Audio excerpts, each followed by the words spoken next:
بسم اللہ الرحمن الرحیم۔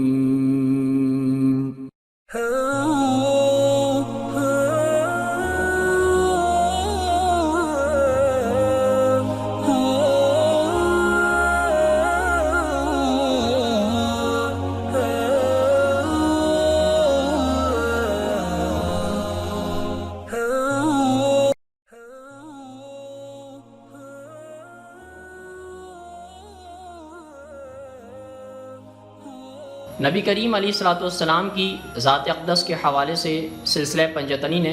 نوجوان نسل کی بہتر رہنمائی اور آگاہی کے لیے ایک سلسلہ وار پروگرام فوق البشر کی عنوان سے ترتیب دیا ہے۔ آج ہم انشاءاللہ اس سلسلے کی اگلی قسط کا آغاز کرتے ہیں۔ حضرت اماں خدیجہ کبریٰ رضی اللہ تعالی عنہ نے آپ علیہ السلام کو تھام لیا، اپنی جھولی میں ان کا سر ڈال کر سلاتیں، دباتی رہیں، حتیٰ کہ رات کی تاریک آسمان میں مشرق کی جانب سے دن کی روشنی پھوٹ پڑی۔ پھر کہیں جا کر پہلی بار آپ علیہ السلام کی زبان پر آہستگی سے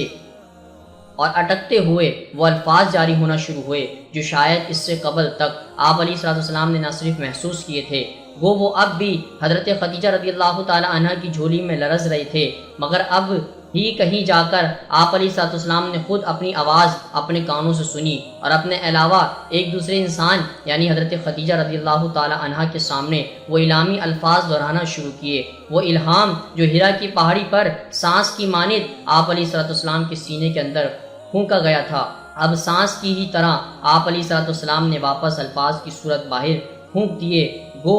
یا دم جاری ہو گیا، سانس چل پڑی۔ نبی کریم علیہ السلام حضرت خدیجہ رضی اللہ تعالی عنہ کو رشتہ ازدواج میں منسلک ہوئے۔ اب 15 برس ہو چکے تھے، مگر اس سے پہلے حضرت خدیجہ رضی اللہ تعالی عنہ نے آپ علیہ السلام کو کبھی بھی اس قدر خوش بیاں زبان میں بولتے ہوئے نہیں سنا تھا۔ عام طور پر اللہ کے نبی علیہ السلام کا کلام مختصر اور دبا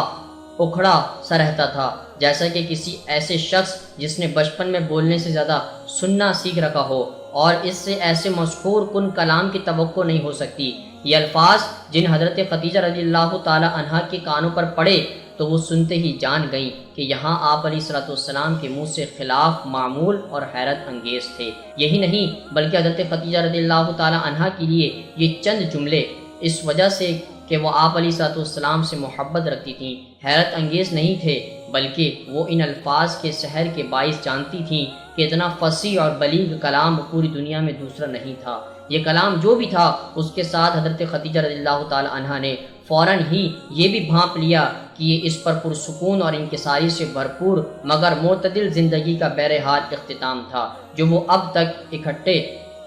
جیتے آئے ہیں۔ آج کے بعد کچھ بھی ایک سا نہیں رہے گا۔ گمان یہ ہے کہ حضرت اماں خدیجہ کبریٰ رضی اللہ تعالی عنہ کی بجائے یہاں کوئی عام عورت ہوتی تو وہ اس کو غیر منصفانہ اور بے جا جانتی، اور اس تبدیلی معمولی کی زندگی کے یوں اتھل پتھل ہونے کے خدشے سے خوف زدہ ہو جاتی، اور اس بابت دور سے ہی نظر آنے والی ممکنہ مشکلات اور مکہ کے لوگوں کے استہزائی رد عمل کو بھانپ کر پیچھے ہٹ جاتی۔ شاید وہ اپنے تحفظ کے ساتھ اللہ کے نبی علیہ السلام کو بھی ان مشکلات سے بچانے کی کوشش میں وحی کی نفی کر دیتی، بجائے یہ کہ وہ حقیقت بیان کرے اس خیال میں مضر ہو جاتی کہ آپ علیہ السلام کا ابتدائی خیال ہی درست ہے، یعنی یہ کہ شاید ان پر کسی جن کا سایہ ہو گیا ہے۔ غالباً وہ آپ علیہ السلام کو بہکانے کی کوشش کرتی، جھوٹے دلاسے اور تسلی دے کر اس بات پر قائل کر لیتی کہ یہ صرف دماغ کا مکر ہے، اس بات پر پریشان ہونے کی ضرورت نہیں، صبح ہوتے ہی سب کچھ ٹھیک ہو جائے گا۔ معزز دوستو، آج کی گفتگو کا اختتام ہوا۔ انشاءاللہ کل آپ سے پھر ملاقات کریں گے ایک نئے ذکر اور فکر کے ساتھ۔ اپنا بہت سارا خیال رکھیے گا۔ اللہ حافظ۔